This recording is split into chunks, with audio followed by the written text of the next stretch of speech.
T'es-tu déjà retrouvé en face de ta boîte email, en train de rafraîchir des messages encore et encore dans l'attente de recevoir ce fameux email d'IRCC qui viendra ainsi rompre l'attente des jours, des semaines et plusieurs autres mois? Eh bien, tu n'es malheureusement pas le seul dans cette situation-là. En 2025, il y a des milliers de personnes qui sont suspendues aux nouvelles de IRCC et qui voient ainsi leur rêve de s'établir au Canada et de commencer une vie meilleure s'envoler en éclats. Aujourd'hui, je vais vous parler des délais inimaginables d'IRCC et surtout de comment toi aussi tu peux,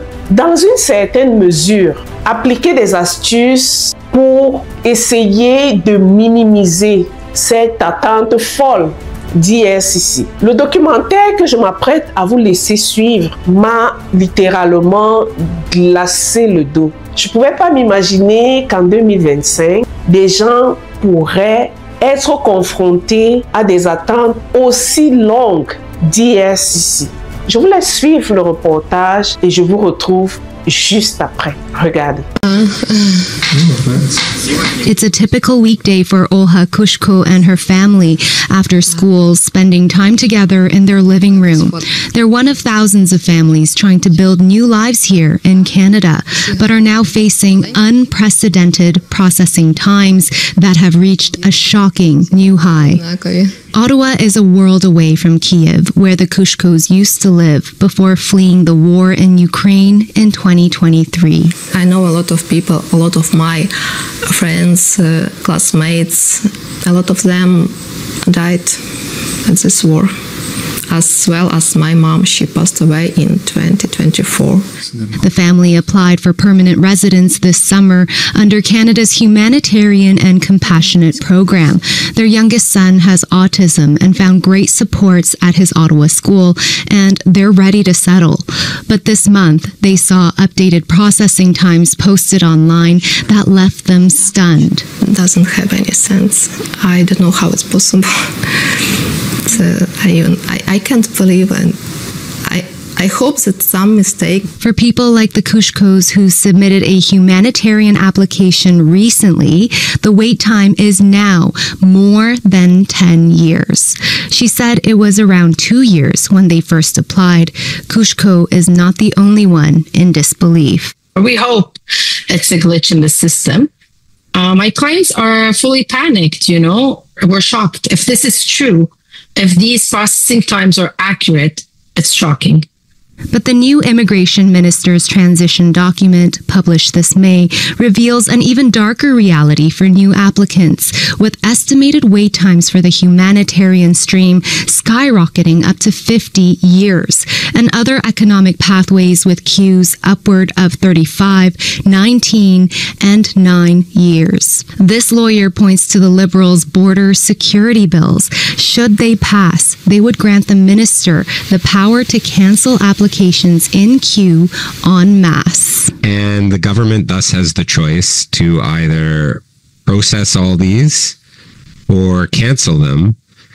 And I think it is becoming increasingly likely that, definitely, I think for the business category, more likely maybe than H&C that they'll cancel. The government says those high numbers are not a mistake. We asked the minister's office directly, will they use the proposed bill's powers to cancel applications in some pathways? Here's their response. Well, we can't presuppose any future policy decisions, but what I can tell you, we are looking to be as transparent as possible when we share our numbers. We made a commitment to Canadians to restore our immigration system to balance, and the steps that we're taking are designed to do just that. And in a statement, Immigration, Refugees and Citizenship Canada explained how it calculated these lengthy wait times. It's based on the number of applications received and the number of people they're willing to approve. That number has significantly decreased in the past year. IRCC told CBC the Kushko's wait time is what the website says, approximately 10 years. With their work permits expiring in a few months, they're worried about what comes next. We don't have place where to return, where to move. Les délais d'IRCC, Immigration, Réfugiés et Citoyenneté Canada. Je vous avoue que lorsque j'ai vu ce documentaire, ça m'a laissé perplexe. J'étais perplexe, je n'en revenais pas. Au début, j'ai cru que c'était vraiment un fake news. Mais vers la fin du documentaire, si vous l'avez regardé comme moi, il y a une autorité, si je peux le dire ainsi, de IRCC qui a confirmé les délais imaginaires, je le dirais, d'IRCC. Pourquoi attendrait-on une dizaine, une quinzaine, voire un demi-siècle pour que sa demande de résidence permanente soit traitée? Qu'est-ce qu'on fait entre-temps? Ça, c'est la question que moi je pose aux personnes qui sont en attente de traitement de leur dossier. Si j'étais dans une situation pareille, est-ce que je devrais rechercher une solution alternative? Peut-être que oui. L'objectif de ma vidéo d'aujourd'hui, c'est surtout de comprendre les raisons pour lesquelles IRCC met autant de temps pour traiter des dossiers. Bien évidemment que ce ne sont pas tous les types de dossiers ou de permis qui sont sujets à de très longues attentes. Et pour cause, je vous invite à consulter la page officielle d'IRCC pour voir quels sont les délais qui s'appliquent à votre type de dossier. Parmi les raisons qui expliqueraient, je dis bien qui expliqueraient la durée extraordinaire de ces traitements de dossiers-là, pour ceux qui vivent au Canada, ce qui nous frappe, c'est d'abord les mises à pied. Parce que très récemment, on a assisté à beaucoup de mises à pied au niveau du ministère de l'Immigration. Manque de personnel. Ça, ce serait vraiment l'une des raisons qui nous frapperait ou bien qui nous viendra à l'esprit. Une autre raison, ce serait les dossiers déjà en retard. Parce que nous ne l'oublions pas, il y a eu quelques années, le monde entier était quasiment à l'arrêt à cause de la COVID-19. Il y a eu une accumulation de beaucoup de dossiers et la conséquence, c'est vraiment la répercussion de ces dossiers-là sur les nouveaux dossiers. Une autre raison qui pourrait expliquer le rallongement des délais astronomiques de traitement de dossiers, je dirais le virage à 360 degrés, parce que pour ceux qui vivent au Canada, ils savaient que il y a quelques années, lorsqu'on soumettait une demande de parrainage pour parrainer ses parents, pour parrainer un membre de la famille, c'était vraiment au premier arrivé, premier servi.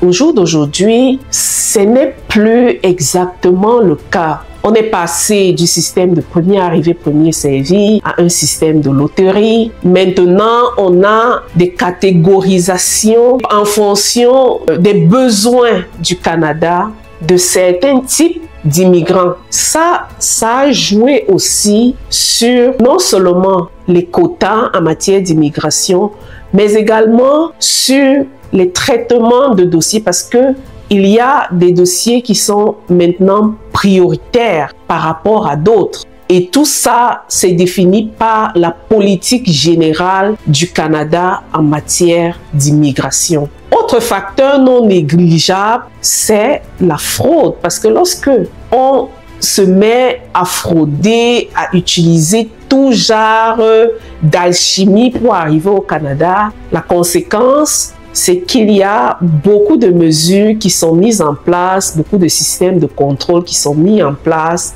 pour renforcer le système, et bien évidemment que ça va conduire à un rallongement des délais puisqu'il y a beaucoup plus de vérifications qui sont nécessaires pour le traitement des dossiers. Ça, c'est vraiment de manière sommaire quelques éléments de réponse au rallongement des durées de traitement de dossiers. Bien évidemment qu'on attend toujours que IRCC nous dise exactement pourquoi ces délais astronomiques dans le traitement des dossiers.